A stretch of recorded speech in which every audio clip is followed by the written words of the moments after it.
Okay, folks, coming up in about, 2 minutes, because we're running a tiny bit late today, because I went shopping, which is a major palaver. 2.5 hours, that was shopping. Come back and clean it all, wipe off all the coronavirus, COVID-19 stuff and all that. That's another hour. Unbelievable. Absolutely crazy stuff. Anyway, Boosey and me, gonna have a bit of a laugh. Chris. Hello. Hey, Boosey. He's in all his garb today. Wait till you see him, yeah? We're going to have a bit of a rant about religion, because you know what? It's just annoying, isn't it? Right. So, just a sec. Have a bit of music just to warm us up. Oh, blimey. Share the show, folks. And, oh, dear. Blimey. I'll tell you what, shopping is just such a major palaver. But I'll tell you, the most amazing thing about shopping at the moment is how clean the shopping trolleys are. Unbelievable. Incredibly clean. Anyway, 2 minutes.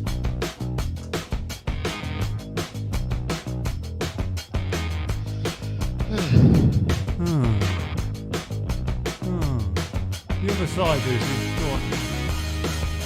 Go on. You can have a sigh. Yeah, you can have a sigh, I'm mate. just... What? While we're waiting for that, I'm just going to grab some water so that I don't... Yeah, no. Get some communion wine. We'll get on that.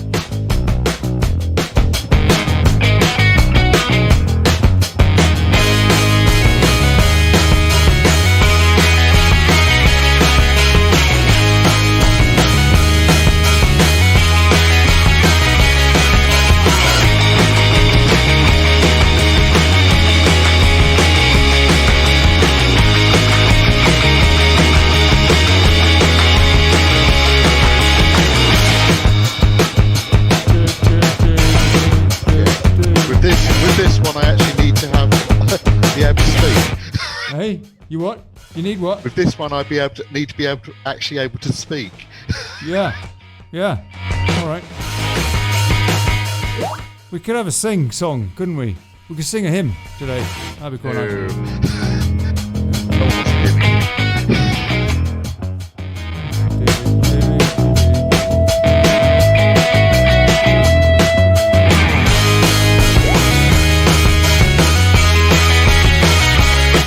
1 minute, people.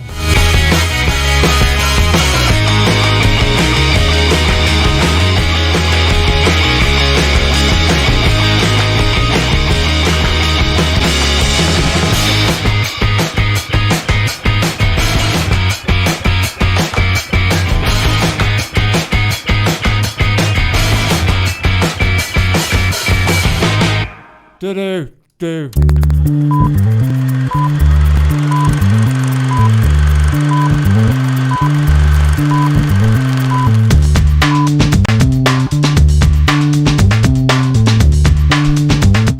Hey folks, good afternoon, good evening, good morning, good people.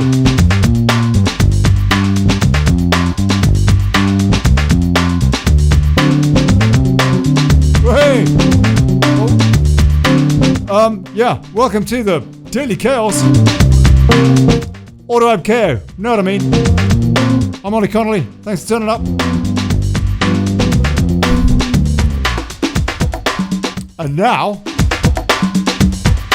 political pope.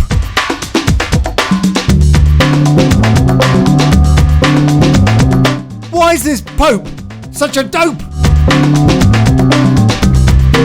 And why are there two, for that matter? What's going on with that? They make it up as they go along. Seriously, what happened to the God in religion? I mean, you tell me. What's religion got to do these days with faith? They're just a bunch of old pedos! Gonna have a rant today, I tell you.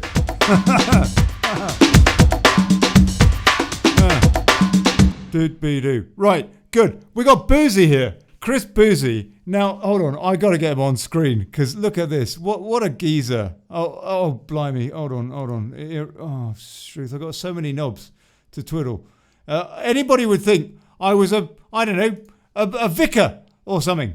Right. Where is it? Oh, blimey. Hold on a sec. Hold on. Let me sort this out. Bit of chaos. I'll tell you what, it's all chaos. Today was chaos. I went shopping 2.5 hours just to get a weekly shop, yeah? And then I come back and you got to clean everything to get all the germs off it or whatever, all the COVID-19, so you don't put it in the fridge and incubate. I don't know, enough for the next... Anyway, look at Boosey. Boosey, he's in all his garb, looking amazing. So hold on a sec. What is your deal, Boosey? Are you ordained or a lay preacher or what? I am ordained, and Blimey. I have done theological study, not through a traditional seminary or anything like that. I did my own study and then proceeded to have. I was actually assessed by a seminary, by a psychologist, on my theological knowledge, right? By interview. So I was basically put through the ringer about what I knew before they. They like putting things through the ringer, don't they? I've heard that. But look, how did you? I'll tell you what though, Chris, you made me laugh, mate. What is it? You're ex-military intel. You're gun-toting, like open carry on a regular basis in Libtardia, California, and you're an ordained minister. You are the perfect American. Oh, mate. Hey, I'm a libertarian as well, so Yeah. I would have been one of those founding fathers back in the day. Yeah, blimey. Yeah. Well, you are a kind of a father then. So, hold on. Let me get this right, because I don't know how it works. All I know is that the verger tried it on with me when I was a nipper, and I told him what for. Pretty much gave him a kick in the balls. Anyway, but which is what, basically but that's all I know about religion. religion. Ways that you can go through it. You have some ordinations where you just go online. Then you have some where they have to assess you as to whether they deem that you are worthy of the ordination. And then you have those where you go through the more traditional establishment church, where you do your degree in theology, and then you go to your seminary, and then they ordain you, and it's a long protracted process, actually quite similarly long to basically becoming a GP, but they do go through all those things. I went through kind of the self-study of theological matters, found my own path, and then I was ordained by someone, ordained by the church that I'm part of, which is more they're more open to various different interpretations. They're more happy for the truth to be spoken rather than having a set. This is a party line kind of thing, and they just assessed my knowledge and that I'd actually done the level of study and that I'd done, and then they bestowed upon me not just my ordination, but they bestowed upon me an honorary doctorate in divinity based on the level of study that I had clearly done. Have you got a gun under there? No, not today. You're not carrying? No, not today. I do, if I can carry under this, but it's 9 a.m. over here. Is that too early to carry? And I had to get myself. What kind of a cowboy nice are you? Nice and pretty for you. And yeah. So hold on a sec. What's this? What you've got your medals on your? Yeah, because I usually a lot of the time when I am wearing. Show us that, Chris. A lot of the time I will just wear the stole, or nothing, or just generally normal clothes. I don't usually get up in the full rig because What's this? What's this? also What's kind this bit? What is it down there? Show it. Bring it up well, to the camera so that it's people can see. just the OSM Afghanistan without the bar because I was within the area, the general area of Afghanistan operations, even though I wasn't there on the ground in Afghanistan. And the other one's the Queen Diamond Jubilee. Pull it up to the camera so that people can see that, mate. Show it off. Yeah, just two. There. Go on. People can't see it. I have. Come on, give it right up to the camera, it's up mate. there. I can't look. It's up there. Yeah. Well, that's great. That's fantastic. That's quite impressive. Okay, so how long have you been ordained? And so you're a regular vicar. I mean, you're a proper vicar. You're not like a fancy dress sort of vicar. You're a real one. No, I have studied. I've studied. I have been ordained. They have, and they I've undergone assessment as well, and I have been ordained since 2016. Wow. I have studied. I was actually studying theology in my own time. Oh, I'm trying to think. I think I started studying in about 2005. Right. Maybe, yeah. Just actually doing it more. Actually, at that time, as a hobby, just doing something to learn, something to read, and just started reading a lot more, and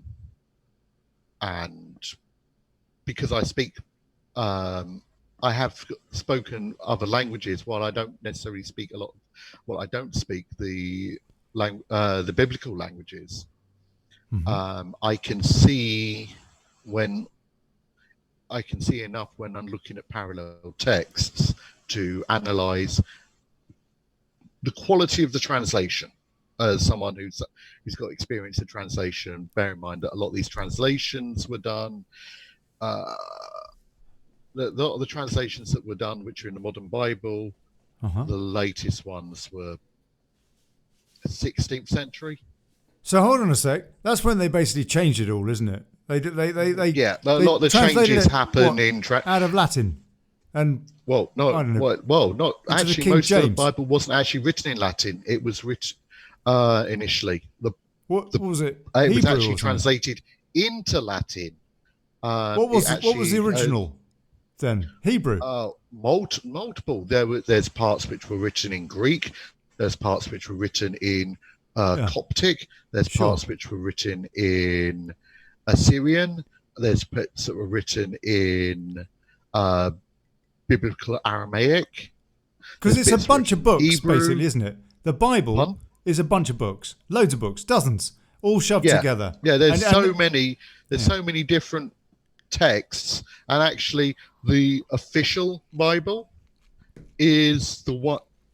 are the ones that actually were approved by the in reality most of the time by the Roman Catholic Church, or there are different versions. So there is like the Russian Orthodox Bible, the Greek Orthodox Bible, the Roman Catholic have a Bible. There's a Protestant Bible. They different denominations do actually have their own version. A lot of them have their own versions, and certain books are included in them. Some books are not, and there's lots of books that have been because they didn't fit what different people wanted.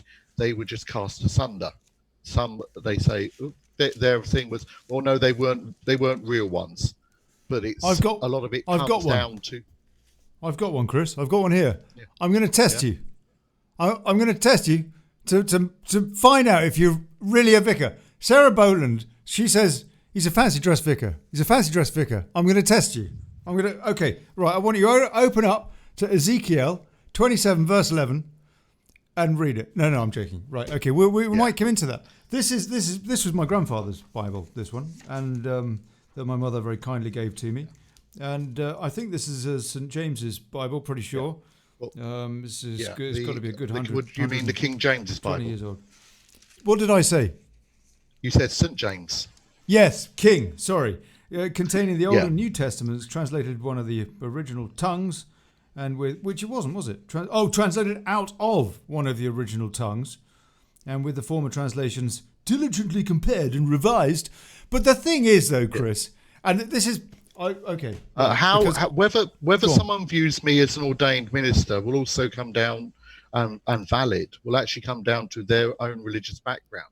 If they are of one of the establishment church doctrines, a lot of the time they won't recognise that my ordination is valid because I haven't gone through the ordination process that their church would have.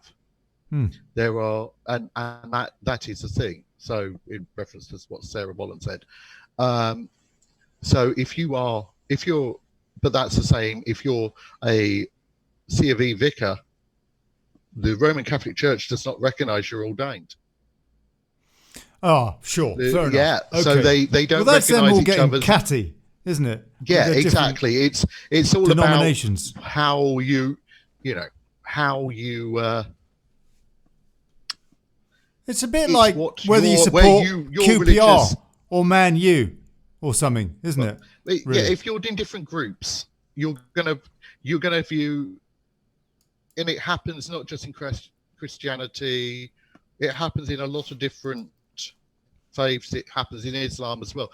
If you are not of the I'm sure correct denomination, people don't recognise you as really being a minister or anything like that. And actually, if you go back to the teachings of Christ, he did not want people to be. He never said, "Oh, just you need to go and become a minister and preach and be this." He actually taught that everyone was to be a minister.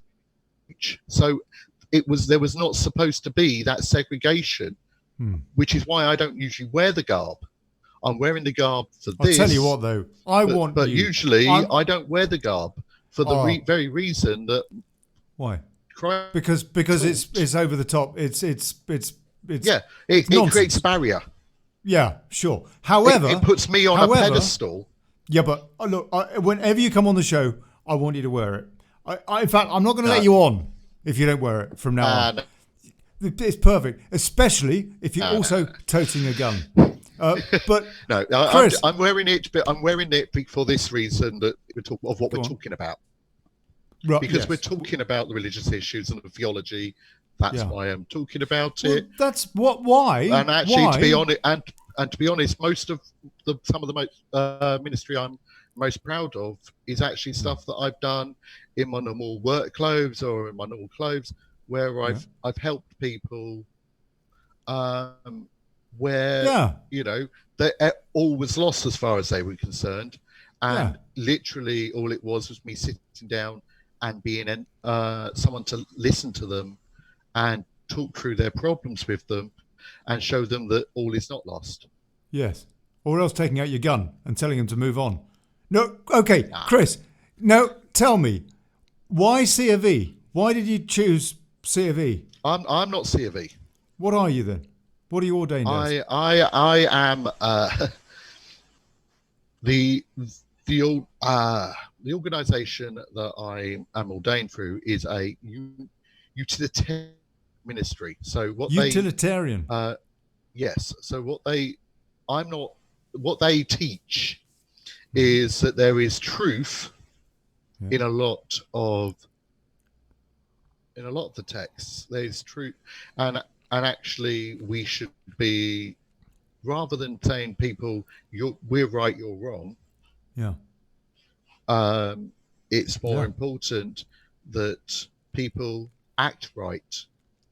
Yeah, a lot to be said for that. You know, we shouldn't really be saying that the message that you're receiving necessarily is wrong. If you're coming, if you have faith, then and you're doing the right things, you know, Yeah. let's, Quite right. you know, Quite let's right. work I completely let's agree. work from there rather than We could do with some of that. trying to tell you that everything that you believe and everything that you do is wrong. Yeah. Yeah. Because some council in 325 AD decided this is what we're going to do, and we're going to burn the books and get rid of the people who were teaching something different. Yeah. Which, this is the thing, this is the Council of Nicaea. The Council of Nicaea is, we have the Nicene Creed in established Christianity. Right. Now, I am not part of that, the established church. And the Nicene Creed basically is almost an affirmation of, we believe these things that this council decided. Now, okay, hold on, Chris. Okay, I've got an idea of where I want to go with this. So, let me steer you, sir. Let me, if I may, just a little bit, because it does start, as you have said, with these different, lot and all that, with this thing, and the fact is that it's so selective, isn't it? I mean, who chose what goes in there and what books they discarded? Where's the that's book that's actually what I'm talking about. Yeah, right. Okay. The Council of Nicaea. The Council of Nicaea. Because I want you to explain exactly what that is. But first of all, because as I understand it, if you go underneath the Vatican, as well as finding the skeletons of lots of old choir boys and stuff like that, the Vatican archives. You're going to find a whole bunch of books. Enoch or something, and Mary Magdalene maybe wrote something. Well, and all there that. are. Why? Who chose what goes in there? And as a result of that, how selective is that? It's extremely selective because there are, and that we are actually finding more and more. So things like the dig sites in Qumran and stuff like that, and things like the Dead Sea Scrolls, we're actually finding texts written during those periods about Jesus, about his disciples. We're finding all those and we're finding stuff that even predates that. Now, a lot of that stuff is not in the established Bible, and the question, obviously, the right question is why. And some of this stuff does actually teach a different message. And actually, one of the big criticisms of the Bible that people make is it doesn't make sense. There's too many holes. But when you start reading a lot of these other texts, a lot of those holes do actually get filled in, and you can see different versions. It's not even just, so you've got the Gospel according to John in there. You've got one version of the Gospel according to John. There were multiple versions, and some of those were deemed heretical. And the reason they were deemed heretical is because the established church deemed that we don't want to teach that. It isn't necessarily down to the archaeological basis of, was this actually the closest thing to the truth? There's a lot of stuff that was taught that doesn't. Some of the people that founded the original church, and when I talk about the original church, I'm talking the first 500 years. Confucius. The first 500 years of Christianity was a massive confusing. period of upheaval in faith. It actually even extended past that when you started having the Crusades, and other texts were found after that during the period of the Crusades. But the big thing is, the Council of Nicaea, it sat, and it had the religious leaders, or representatives of all the different beliefs, all the different churches that had been set up, who all had different viewpoints and different texts that they deemed to be more important than others, and they all got together to try and hammer out what was going to be the big thing. And it was kind of it's talked about as though it was some big democracy where people would make a decision, where the majority came with a decision and the majority view stood, and where the majority decision didn't stand, those who made the best argument and could provide the most evidence for a particular view, that might have stood. What a lot of people falsely say is the first Christian emperor was Constantine. Constantine, not Confucius. Constantine. Yeah. He basically brought Christianity in to drum up to the Roman Empire. Tourism. How? No? And he wanted a load of pilgrims. Come on in, buy a candy floss or whatever, lolly. This is the interesting thing. No? They push about how how it was headed up by the first Christian emperor. Yes. What they fail to actually put, yes, he converted approximately 11 to 15 years after the Council of Nicaea. Right. So at the time, he was a pagan emperor who was a believer and a dedicant and dedicated to, at that time, the original Roman religion, believing in Jupiter and Mars as gods and stuff like that. Yeah. Okay, so we're talking about what actually was the Council of Nicaea. Well, in reality, the Council of Nicaea, this Christian sect that was coming, was gaining traction. Now, rather than, and it was getting to a point where they couldn't kill enough of them, put bluntly. There were more people coming to the beliefs rather than coming to the faith, coming to Christian belief than they could kill.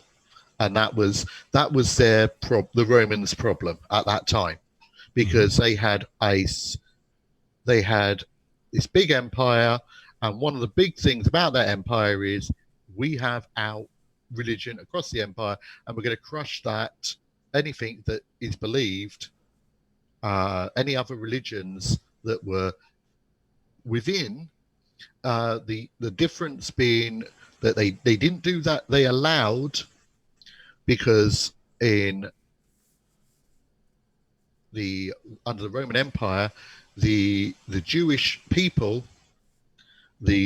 had such a hierarchical order that deals had been made that the religion was going to be allowed to continue, so long as they didn't get uppity about the practice of the Roman faith within Israel, and they continued to show deference and allegiance to Rome, as into the Roman Empire. Yeah. The Council of Nicaea was actually came about to create a new religion for the Roman Empire based on the Christian teachings. Yeah, but they nicked all the ideas. I read that. What's his name? That Zachariah, Sitchin bloke, and the Nephilim and all that, Samaria, and the Jesus, wasn't he the sun god? And there was Horus and Doris. Now we got Boris. Yeah. Well, yeah. The whole did they not pinch the Council of Nicaea, all the ideas basically from pre-existing religions? Well, it's actually slightly different. What they effectively did is they merged practices and ritual and belief from the established Roman religion, chucked some Christian beliefs in it that were amenable to Rome, that, and put those bits in, smushed it all together, and said, "This is the established belief." Now, yeah, for example, the famous things that happened, for example, changing the date, the date for Christmas, that's in celebrating the birth of Christ. Yeah, that was changed to That's fit right. in with Saturnalia. Because if anything, it should be New Year, shouldn't it? It should be the first day of the year. Yeah. Well, yes, it should be the first day of the year, and it should also be in the middle of summer. I need to get this. It should be in the northern around hemisphere. The time of Easter. Because if we actually go back, the calendar that was used in Israel was a lunar calendar. Right. So the months, just like in Islam, the months are shorter, and as such, the actual year is shorter as well. It's not a free. So they just bunged it in somewhere. So I mean, fair enough. Yeah. So so actually, the date of birth is would have been much like Easter changes. Yeah. Because it lines in with Passover. Oh. Yeah. The date for Jesus' birthday should actually change as well, because it would follow that calendar. And actually, we're talking. There's dispute as to when it actually was, but generally, it would actually be closer to about September time. Somewhere between September, October time would have actually been when he was born, not in December. But December on the 25th, in December, that was the time of Saturnalia, and they had a big festival there. So a lot of the big festivals, Roman festivals, the meaning for the festival got changed, and because people want their festivals, people want their holidays. Yeah, that's right. That's right. So that's what actually happened. Now, this is where it becomes really, really important. While Sarah says Easter is the pagan celebration of Ostara, to do with new life and birth. Beltane is the next festival on the 1st of May, which now is Labor Day, isn't it? As well. Yeah, in America is Labor. Yes. We call it May Day, and we dance around the maypole. Which is actually a pagan ritual. Yeah. It's actually a pagan fertility ritual. Yeah. Chicken. Well, the maypoles, you can cover what the maypole is. And the women dance around the pole. Really? That's where it all actually comes from. It's all going on. And actually, Easter, we say, obviously, in the goddess was Esther in ancient Europe. We talk about estrogen, don't we? Estrogen is EOSTRE things. Was actually in Easter. That's actually the name for the European, and by that I mean Northern European goddess. Then we have Ishtar, which was the that's another Nephilim reference. Yeah, which was Ishtar, which was Egypt. And then you have Ashtoreth, which was and this is what's really going to blow some people's minds, who was the ancient Hebrew goddess. Right. As in Hebrew pagan goddess. Right. And actually, a lot of the wars between the Israelites and the Canaanites actually are due to Judaism becoming monotheistic while they were in slavery in Babylon. They were in Babylon, and Babylon had its own pagan religion. Yeah. Then the Persians took over. The Babylonians took them as slaves. The Persians took over, and they were under Persian rule for a certain amount of time before they got their freedom. This is the story of obviously with David Esther. David Essex. But actually, what happened there? The Persian Empire had the religion of Zoroastrianism, and that religion, how the Persians did their empires, is you can have your religions, but your religion is just your interpretation of our religion. So they had Ahura Mazda being their Lord God, but well, is that a reference to Horus? But Zoroastrianism was monotheistic. The original Hebrew religion was not monotheistic. Right. Well, and so when they were in exile over a time, they chose who was they took their head god and went from the stage of being polytheistic to henotheistic, where they choose one god to be supreme over the others and worship that one god.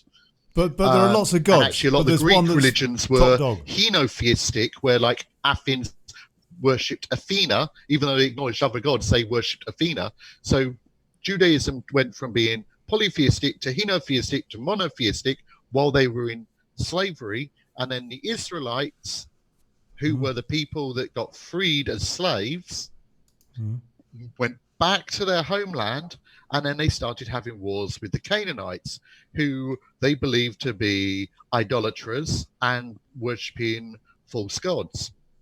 The Canaanites were the Israelites that didn't go into slavery and would practicing the original religion, and the Israelites were the ones that actually had come in having over time and not realizing over time their teachings had been changed to become monotheistic, and then they're fighting their ethnic brothers and sisters over religion, because the Israelites saying you're doing a false religion, we've been following this all this time, but actually the Israelites didn't realize, the ones at that time, that their religion had actually changed while they'd been in slavery. And then they come back and they're fighting over the land and over which religion is going to be the established religion. So this is something that a lot of people don't understand. Judaism, Abraham was a polytheist. Yeah, look, I want to move on, mate. I want to move on. Yeah, this is fascinating in a way. I know. But, but this is important groundwork. Why? For the modern day. Is it? Hold on. Okay, yes. let me try and put it in perspective. Tell me if this is wrong. Basically, this Bible thing, they made it up. I mean, not the books. They some lovely stories and what have you, but they originate from all over the place, and a bunch of blokes, who were, all blokes. I mean, totally, no women's lib going on in there whatsoever. They decided, we'll have this, we won't have that, we'll leave that out. Oh, that's way too political over there. No, we'll do this, that, and that'll make a nice book. We can control them with that. Tell me if I'm wrong. Exactly. We can control them with that, and we'll nick a bit of what from that religion over there, a bit from there and that and all that, and there you go. Christianity. That is Christianity. That is basically and what happened. And also, hold on, and also Judaism, and also off the back of that, down the road, some bloke who likes playing with little boys or whatever and killing everybody else, Islam. And there you go. You've got the three Abrahamic religions basically plucked out of a top hat, along with a rabbit. Yeah, an Easter rabbit. Basically. Is that so Jeremy, that's the actually truth? In layman's terms, that's actually quite accurate. For layman's terms, that's quite accurate. There is nuance, and when you start with theology, but there is, Okay. And also, when you consider okay. So I've got a question for you then. I've got a question. The Church of Rome was the Church of Peter. Right. Okay. Don't worry about that for now. Peter Paul. Never mind. Okay. And, we're too much detail. Why, given that, did you decide you wanted to become ordained into this? Because nonsense. Because I. It's not nonsense. I'm being flippant. This is the thing. Facetious. I am not.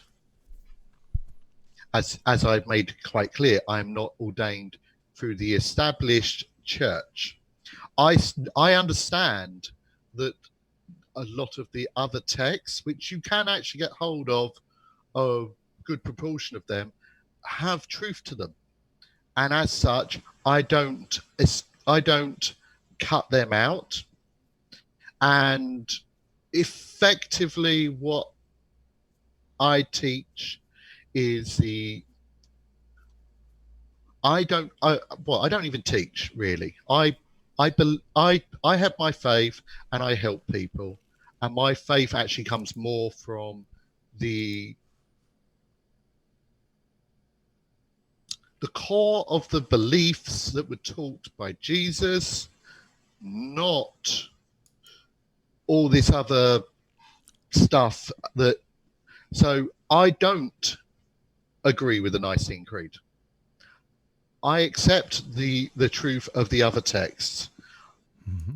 I go for more the kernel of truth that's within, and accept that we have all these other texts, and I will accept the truth that comes from all these other texts, rather than just go, this is the Bible, and anything that's not in this Bible is heresy. Yeah.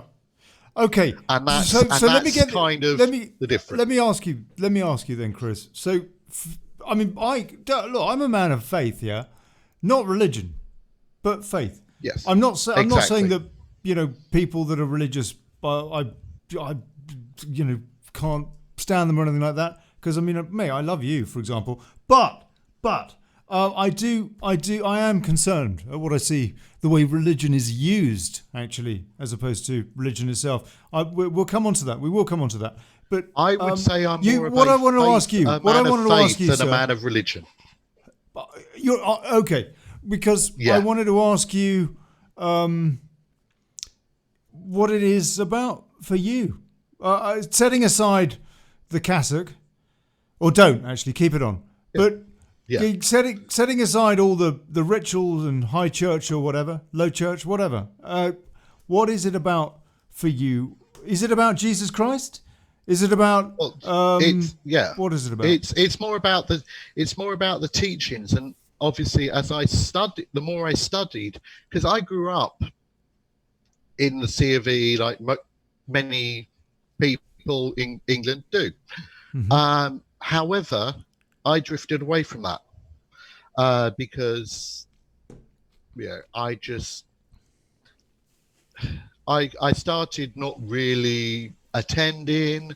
I didn't find as much truth in it, in the established way that it was, and I just started reading various texts. I had some experiences. And I just came to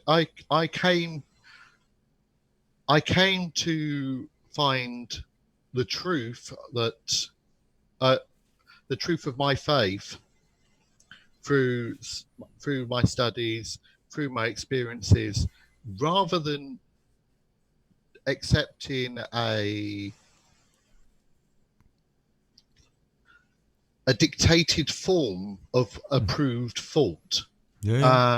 Much like, we are told in the media, and we're told by politicians, this is the approved way we're supposed to be thinking. And, I'm not an idiot. I don't need to be told by someone, this is the acceptable way to think. Give me the information, let me analyze it, and let me come to use my analytical mind to work out what actually has been going on. Okay. Because, for example, you see, this is one of the things that I don't understand with religion now. The Catholic faith, actually, particularly, it seems to me they just make it up as they go along. They keep moving the goalposts. It's like this. If you look at their background, that's when you look at the background. Whoa, let me finish. Let me finish. Sorry. I'll give you some examples, and then I obviously want your take on this. This Pope, he reckons he's called Francis, which means frank, which means honest, and he ain't, is he? I mean, how he's the bloke. Suddenly, you can have Christian aliens, extraterrestrials. He said can be Christians. Where did you ever read that in the Bible? Where did you hear that from any other Pope before? All of a sudden, E.T. is a Christian. According to the Pope, I'm not saying it's wrong. I'm just saying that they're making it up as they go along. And he's got all this different things going on with LGBT XYZ stuff to do with the church as well. Which again, I'm not saying is wrong, but I'm saying that they're making it up as they go along. And now it's all of this political stuff going on.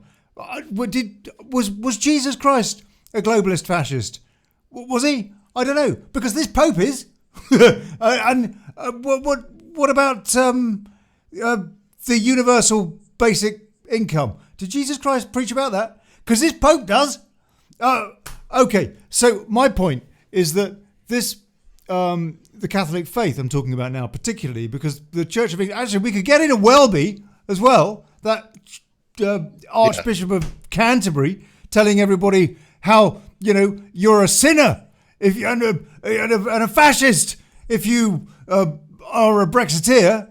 Oh no, you've got to be pro EU. It's like, for crying out loud, mate. They're not even elected. What kind of a church? I'm sorry, but what is it with these religious folk that seem to make it up as they go along? And to me, they don't seem like men of God. They seem like men of, I don't know, pseudo-Marxism. Okay, I will correct a little thing. The Archbishop of Canterbury is elected by the Synod. He is, but the EU presidents aren't. No, I know, but what I'm saying is obviously, the head of the church, not the head, but because the head is the Queen in England, but the spiritual head by the Archbishop of Canterbury, he's elected to post by the General Synod. Now, however, but it's kind of a lifetime. It can be a lifetime gig kind of thing. So there's not like regular election. But if getting back, the whole thing about the politics, Jesus was political. You can't read the text and not think that. However, he was very much, his political view was he wanted a separation between religion and the state,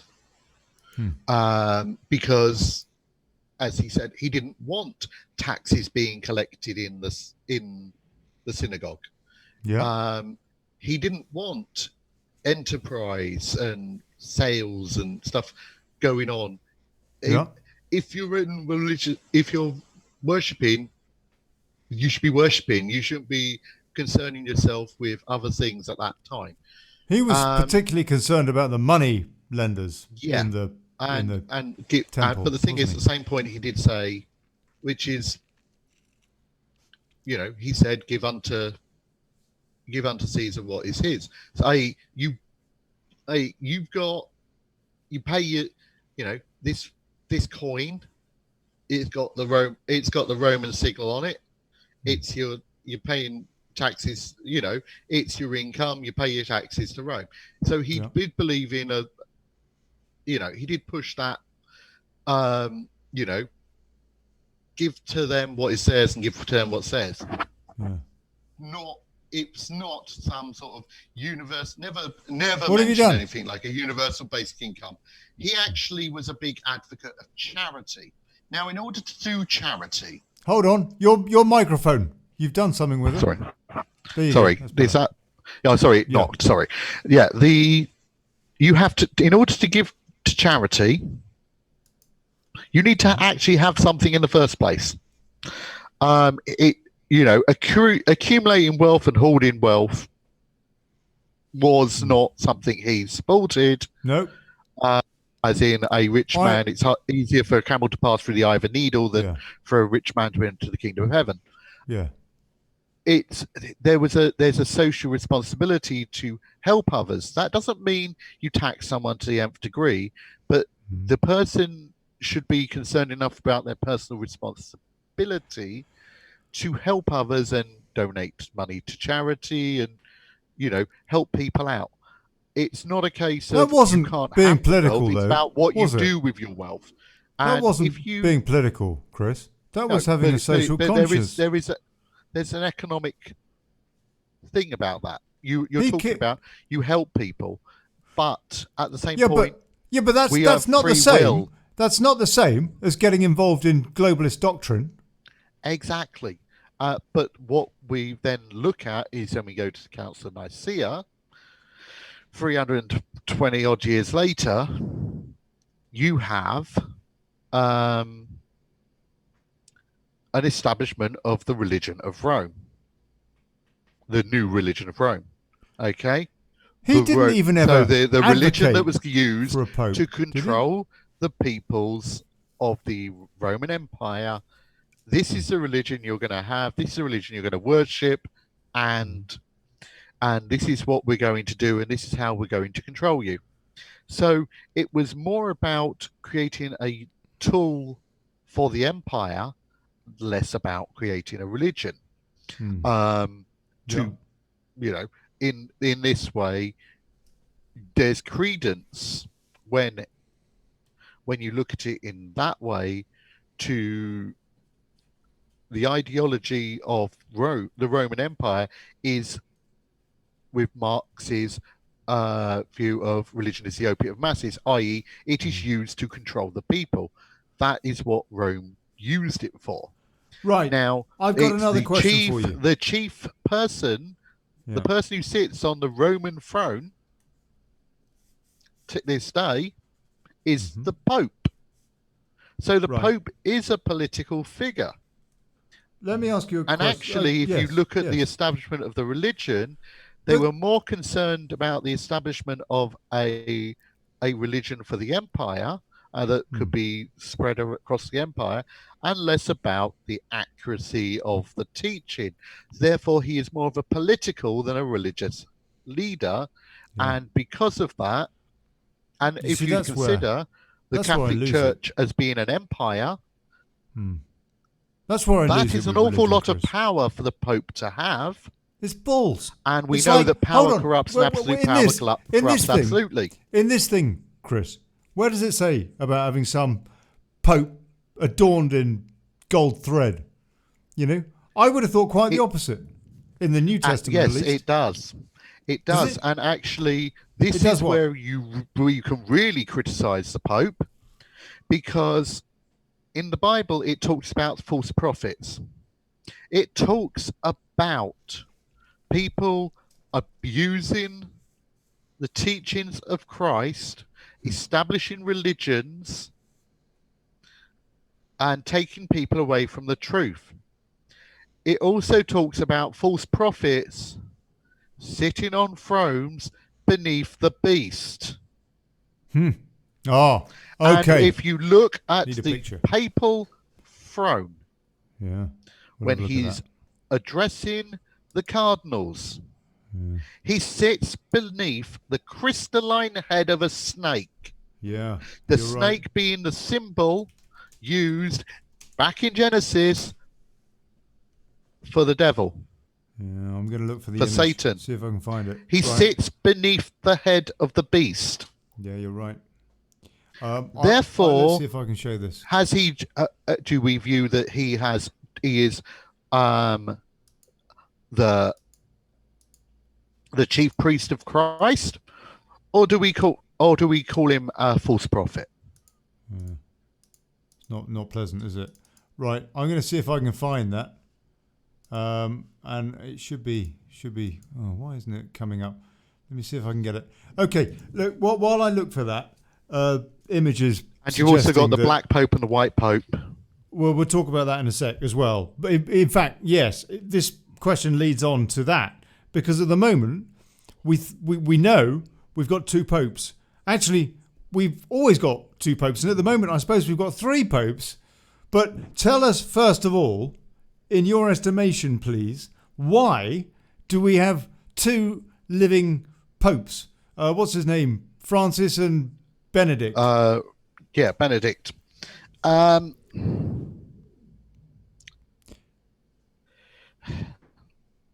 believe that this was, if we consider that the Vatican and the Catholic Church is a political entity, it had got to a point that a lot of stuff was happening with Ratzinger, a lot of his history. With who? And Ratzinger. Well, Ratzinger, yeah. Yeah, because his activities in the Hitler Youth, that and his attitudes and his behaviour had become quite clear of what he had done in relation to child sex abuse and dealing with it within the Roman Catholic Church. And what actually had happened quite often with Ratzinger was a report, okay, let's move him. And they just literally, no dealing with the authorities, we just moved the guy to a different diocese. Yeah, they are. And it was so it's basically literally we'll just move the problem around, so when it starts to come to light, basically. And so nothing actually, we've got rid of him because the people in that area, oh no, we got rid of that guy. Okay, they've done something with him, they got rid of him, not knowing that he's at a different diocese. And that was how there was a lot of that done by Ratzinger when he was actually in charge of dealing with that sort of stuff. Right. So I'm showing. I think there was an element that Ratzinger had kind of, to be blunt, they kind of made a decision. This guy's, we can kind of work something out and change the things and change the rules, just so that we can move him to one side, put somebody else in, because the longer he sits on the papal throne, the more damaging it is to the Roman Catholic Church. And they're more concerned.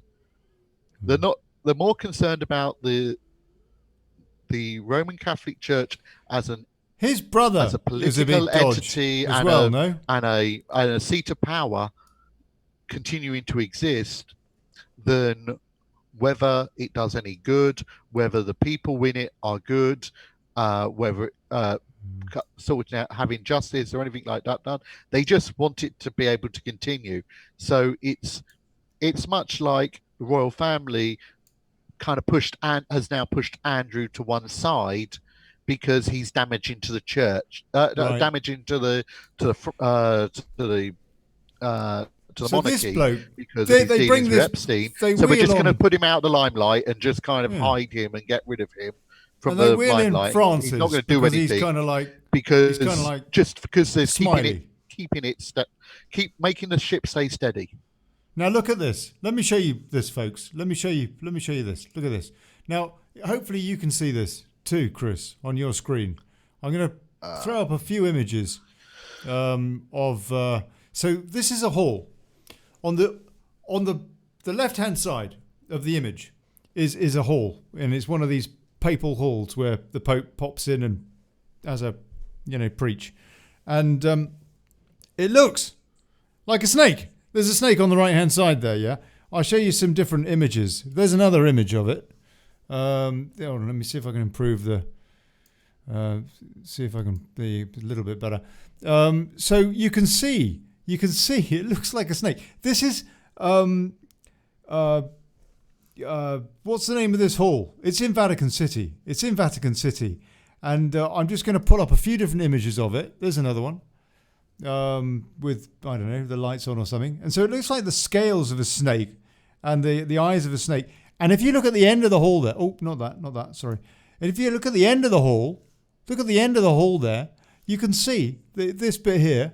I've got my cursor going over. It looks like his fangs, the fangs of a snake.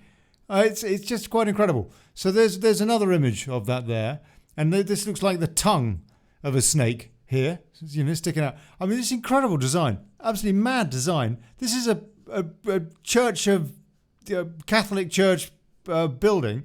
This is the roof of the building, and so if you look at that, now you can see there's a head of a snake on the right hand side there. But let's just concentrate on the building itself. If I make that a little bit bigger to show you, you can see that. Oh dear, oh blimey!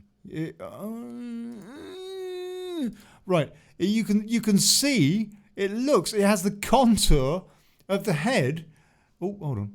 There you go. It has the contours, the head of a snake. I mean, this is the outer exterior of this most peculiar building.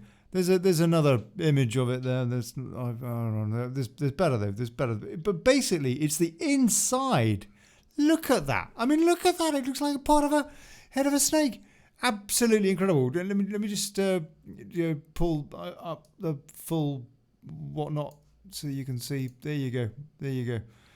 Just incredible, Chris. Unbelievable. This building. Now I want to show the altar to folks as well in this building, so that people can see what you were referring to.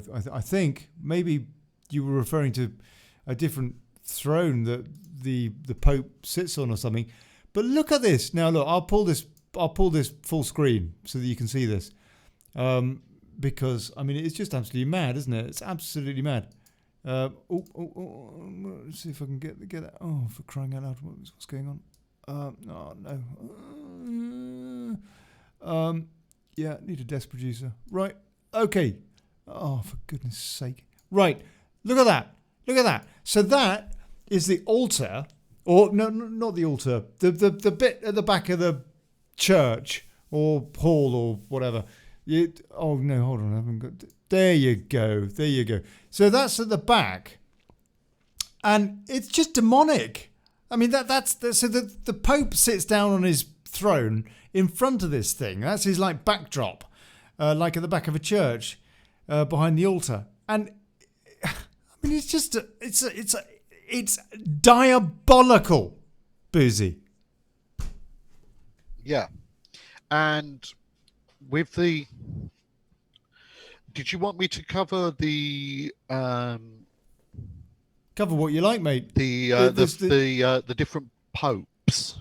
Yes, I do. But first of all, can you explain to me, I have not been able to please? see any of what you've shown because I'm not watching the show. So oh dear. So, but I can, I've seen the images in the past. Right.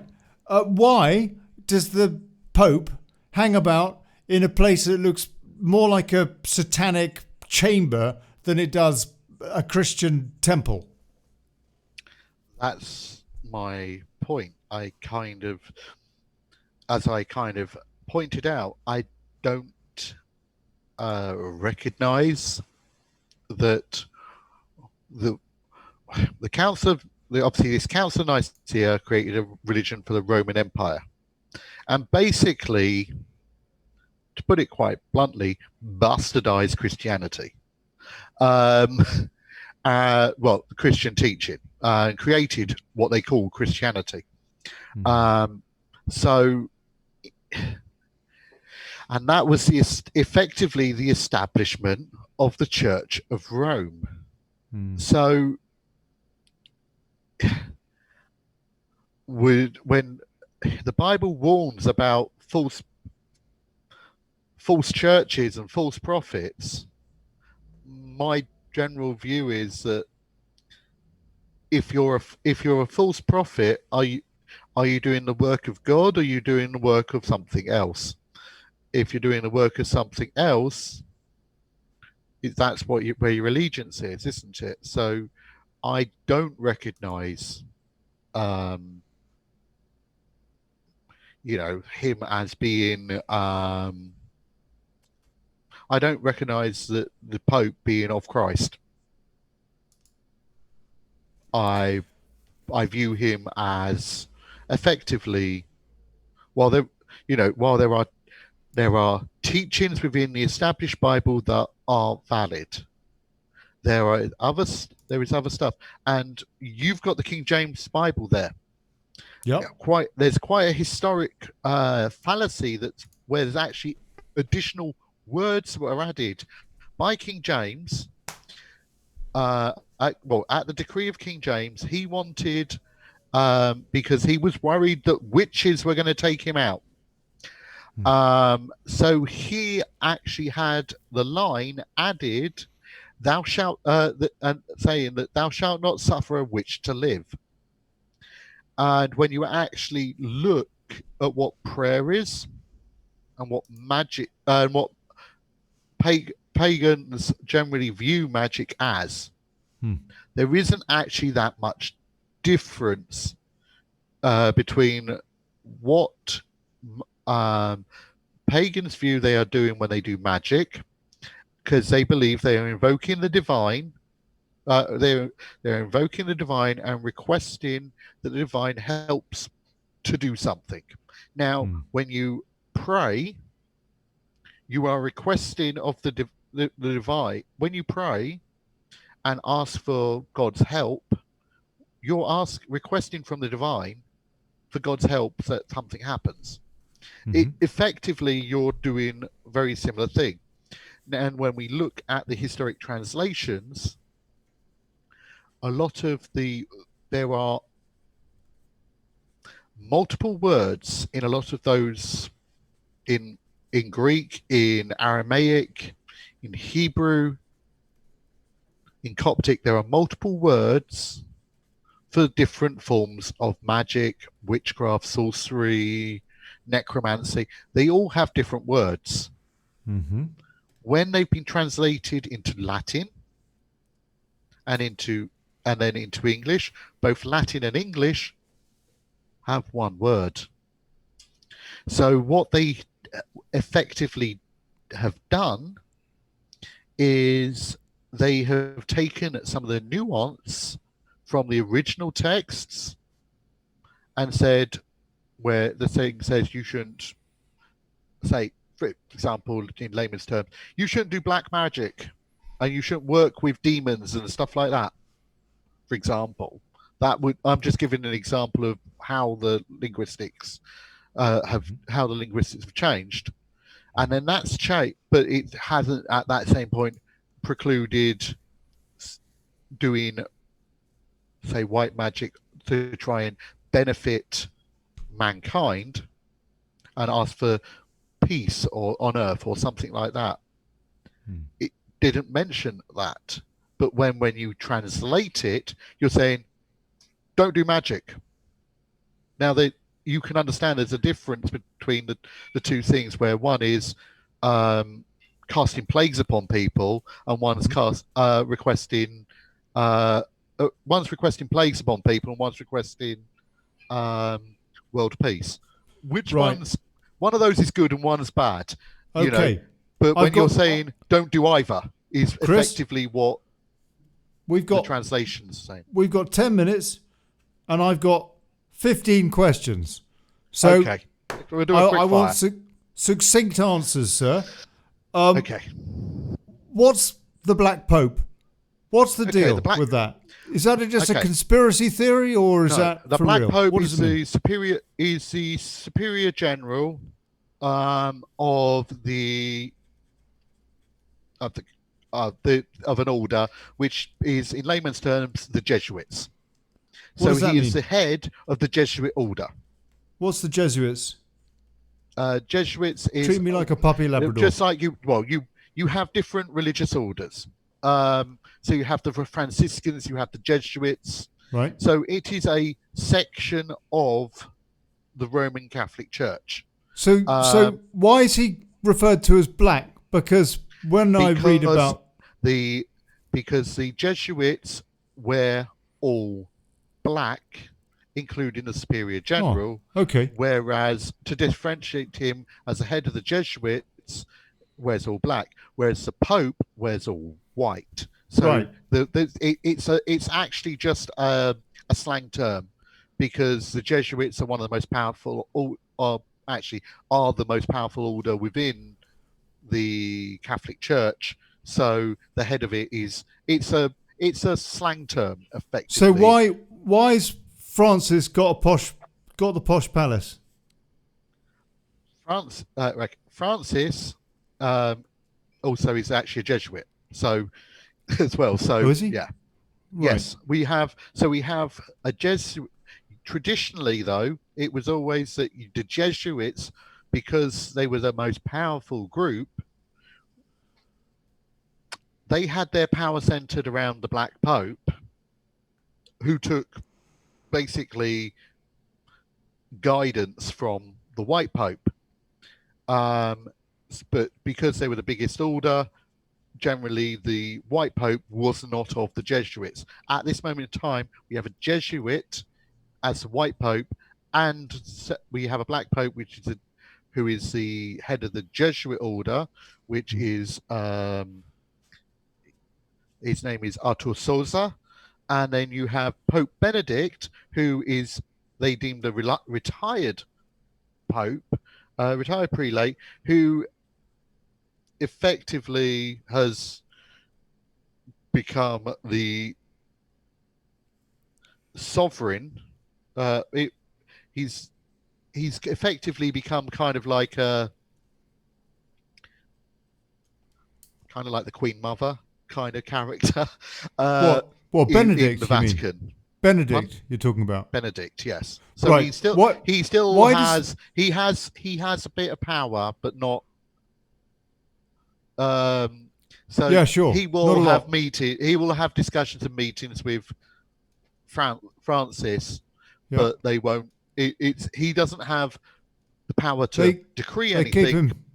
Do they keep him in a but he cupboard? Right. Why? basically Why? he's kept in a palace, but in the Yeah. Vatican. Why does the Yeah. media never talk about the Black Pope?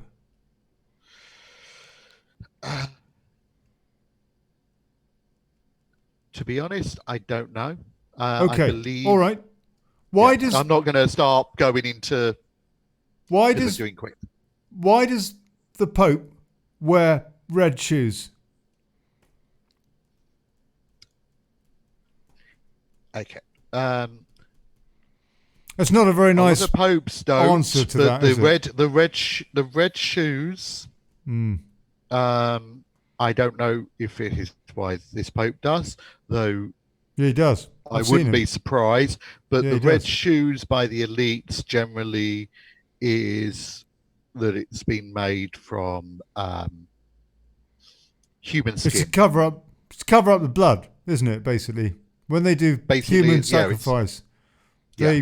they get their shoes bloody, and if they got red shoes, you can't tell Well, so well. actually, no. No, It's the shoes are actually manufactured from the human leather. really, that's nice. Yes, Okay, it's human skin. right. Human skin. This we'll talk about that in another show. Yeah.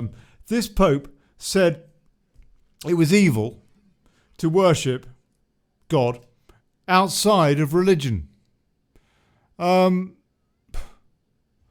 You know what? He also said you can't just throw your ashes wherever you like. People, when you want to send off a loved one or something, you've got to do it through the church or through some sort of organisation. Basically, control even down to where your ashes get distributed. Yeah, and This this Pope, is what gives this Pope the right to tell us how we can worship our God and what we do with our final whatnot, as long as it doesn't affect anybody else. It is the basis of a lot of basis of Catholic Catholic theology. The view that the Catholics, the Roman Catholic Church, has pushes through its religion is that as Jesus is the conduit that we can connect through to God. Mm-hmm.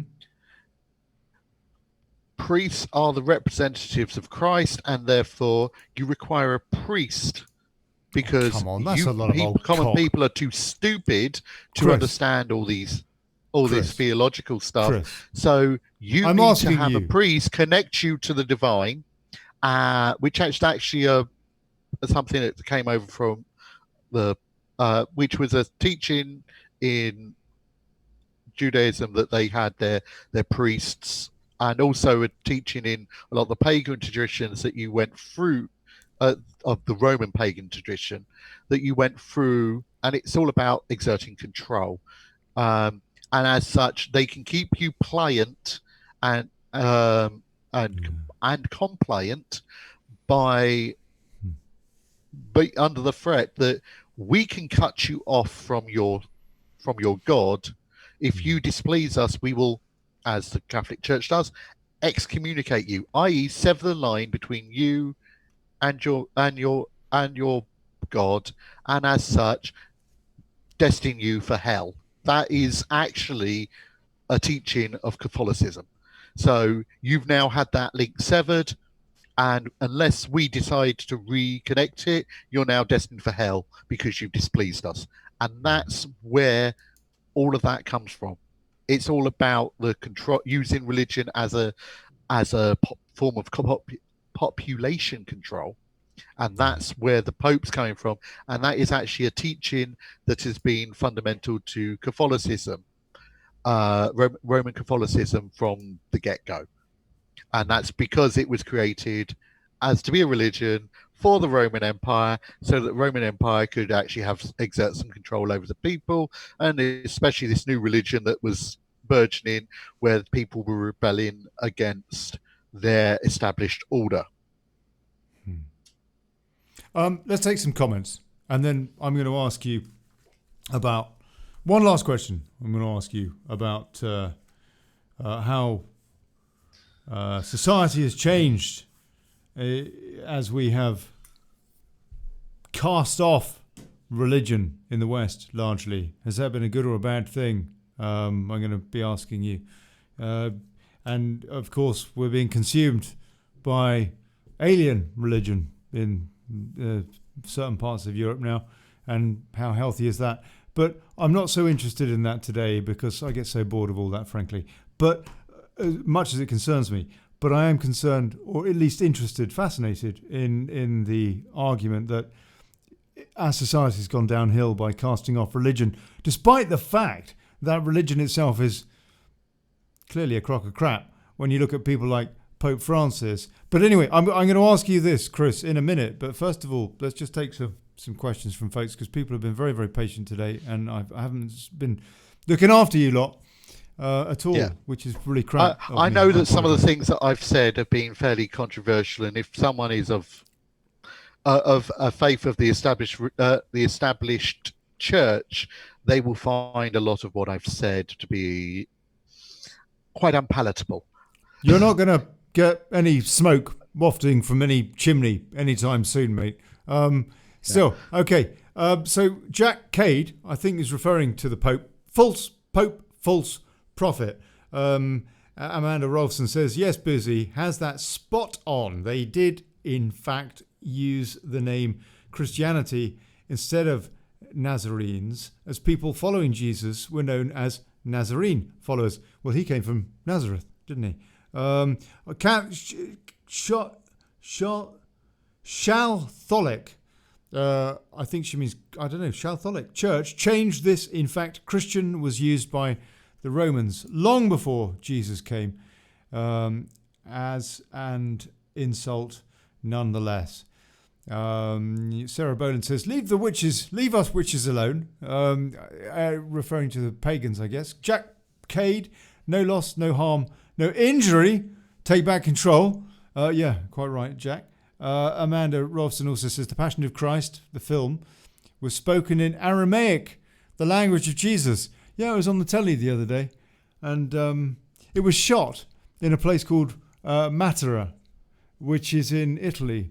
And if you get the chance, go there. It's the most incredible hill town, ancient, with loads of little shrines dug into the landscape, which are thousands of years old.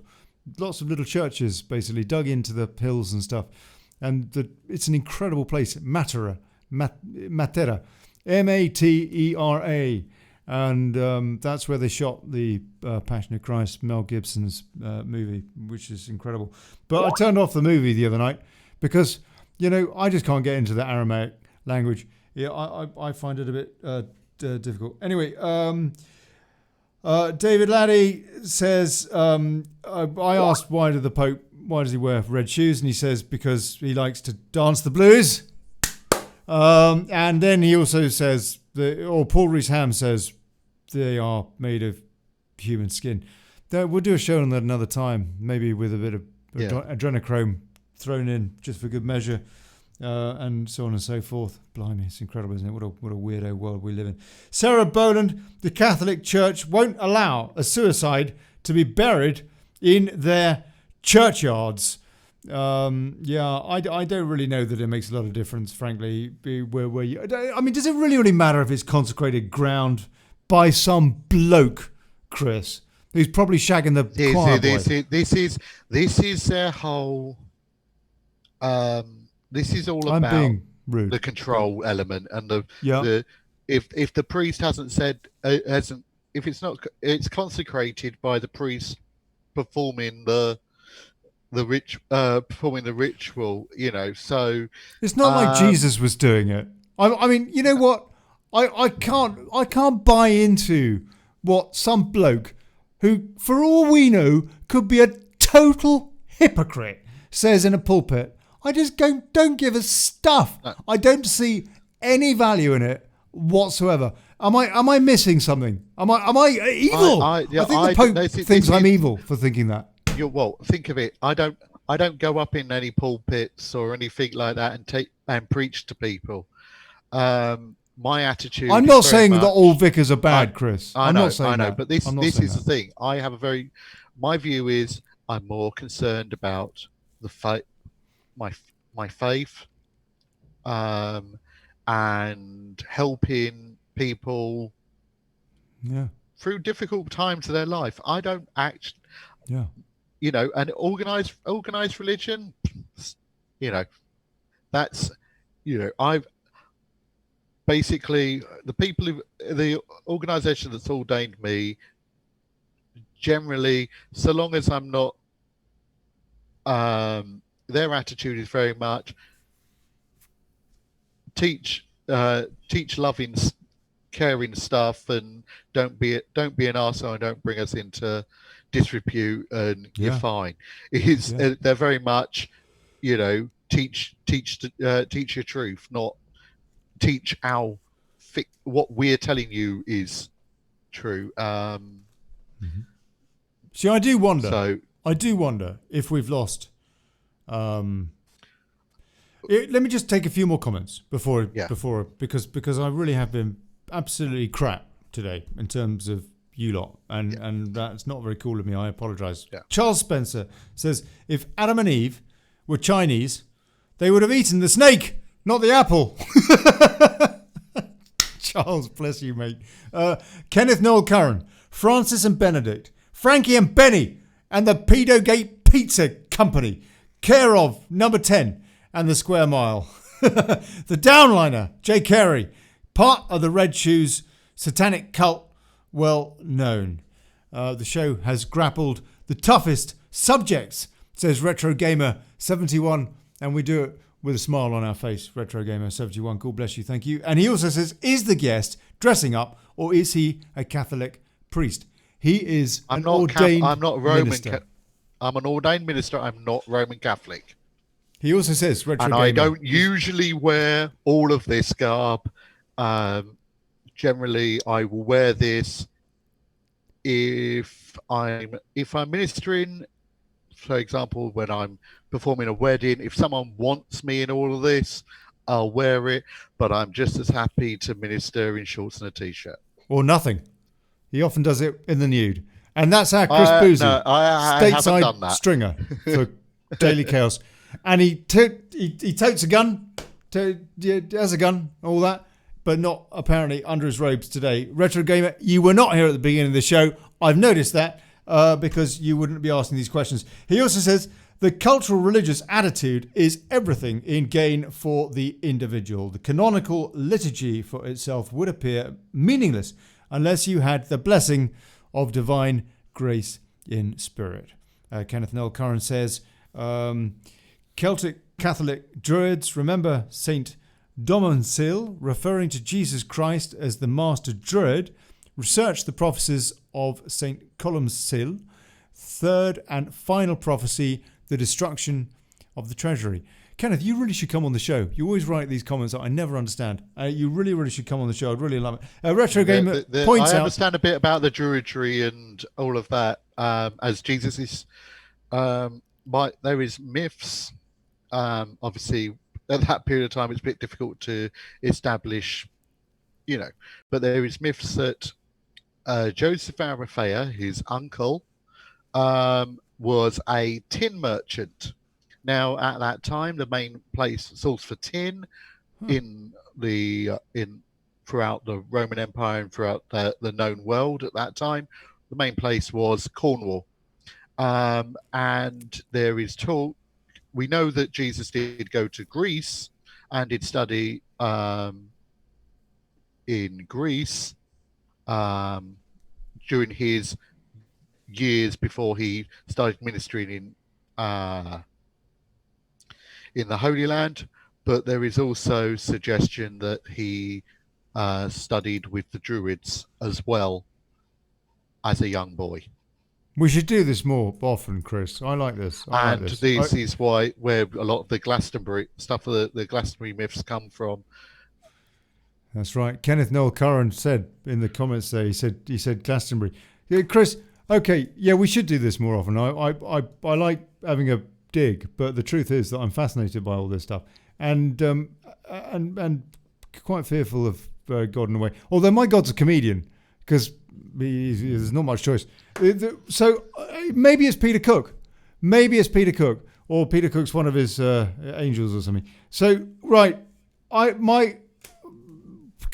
of my concerns, as much as religion, let me put it politely, frustrates the everything out of me, is that actually we're just we've lost our way as a society, as a Western society. And there are those, for example, I think I heard Peter Hitchens, he's a man I respect a lot, was saying how, no matter the religion is a crock of crap, the fact is that we are far, far, far worse off without it, because we don't have any respect, for example, or we have lost so much respect for example, for our elders, for some of the things that matter. What's your take on that? Or are we richer for having more open minds? I say that there's two sides to it. Established religion is on the down, but when you actually ask people and survey people, if you ask them if they're religious, they generally go no. If you ask them if they're spiritual, if they have any spiritual belief, mm-hmm. or if they tend to actually say yes. If you ask someone if they are an atheist, they tend not. That's actually not massively increasing in relation to the people saying they're not religious. So I think the reality is people are leaving the established religion. They still have faith, which is the more important thing than being, and I think that's the important thing. The issue I would say is not with society is not the people are losing their faith and their values. It's the government is, and the government is no longer Or the people that control the government. The government is no longer, and the judiciary are they're no longer looking at what's happening and using an ethical. They're not using the ethics, and they're not using their faith to make judgments anymore, and they're not understanding that you cannot just approach something in a purely black and white fashion. There are loads of areas of grey, and for that you need to have that ethical and faith basis to help you make those decisions, or you're going to make some really poor decisions, and that's what's adversely affecting society more. That the loss of ethics and faith amongst those people that enter government rather than the people in general. Yeah.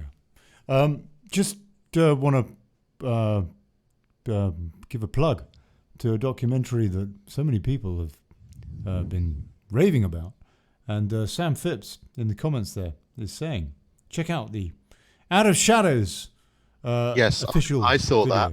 Yeah. Have you seen it? What do you think, Chris? What tell us in a nutshell, what's it about? Sam Phipps says when I say I've seen it, I've seen a bit of it. I've not been able to fully digest it and all of that because I've had a lot to do, to be blunt. Yeah. But yes, I did see it being shared on the boards. It says here, just to the Out of Shadows documentary lifts the mask on how the mainstream media and Hollywood manipulate and control the masses by spreading propaganda throughout their content. Our goal is to wake up the general public by shedding light on how we all have been lied to and brainwashed by a hidden enemy with a sinister agenda. This project is the result of 2 years of blood, sweat and tears by a team of woke professionals. It's been independently produced and funded and is available on many different platforms for free for anybody to watch. Patriots made this documentary with the sole purpose of getting the truth out there. If you like the documentary, please share this video. And I haven't seen this video, but I've heard so many good things about it. And I am going to watch it. It's on my list to watch it in full, and when I can actually concentrate on it. I saw a little clip of it rather than seeing the full thing because I saw that it was important, I stopped watching it because there's no point me watching it when I'm half watching it. You got to concentrate. Yeah, no, quite right. Yeah. Look, there it is. It's in the comments. I want to say, Chris Boosey, we're going to have to do this again with the old garb on, mate, and talk about some of this a bit more. Thank you, sir. Fantastic.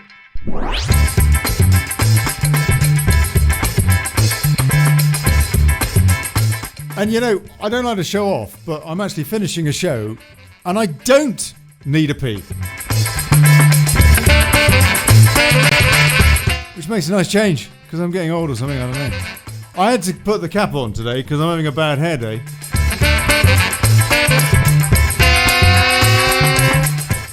Big cheers, Boosey, mate.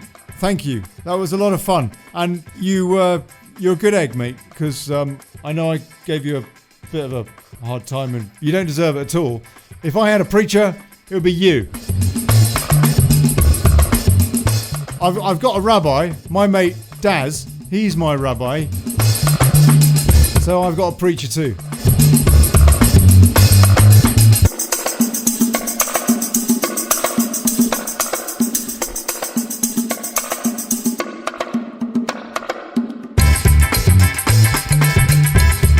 And I got Peter Cook up there.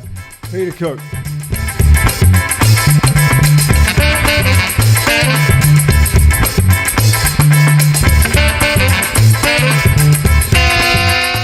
Kenneth Noel Curran says, daily tasks done religiously. The usefulness of religion is unlimited since it holds out a promise, both for life here and now, for life to come. That's 1 Timothy 4:8. apparently. He's bright spot. You have to come on, Kenneth. You have to come on, mate. You're ready. Seriously, for goodness sake, Zoom. Now look, you're all very useless, really, aren't you? Get Zoom, and then you can call in. Zoom.us. Just download it onto whatever, machine, PC, Mac, whatever you want to use. And then all you have to do is tap into your browser. It's in the spiel. gov.ly/Zoom. It's the same address every day. Because it would be really nice to take a few calls as well. And please share this, by the way. Share it. Yeah, thank you. Share it. Come on. And what's going on tomorrow? Dennis Spain. Dennis Spain is coming on tomorrow. We're going to talk about fractional distillation or something. No, banking. Reserve, all that. Yeah. Right. Okay. See you tomorrow. Same time. God bless you. Here's to us. Bugger. Plutocracy. The bug. The Pope. God knows what else. Ciao.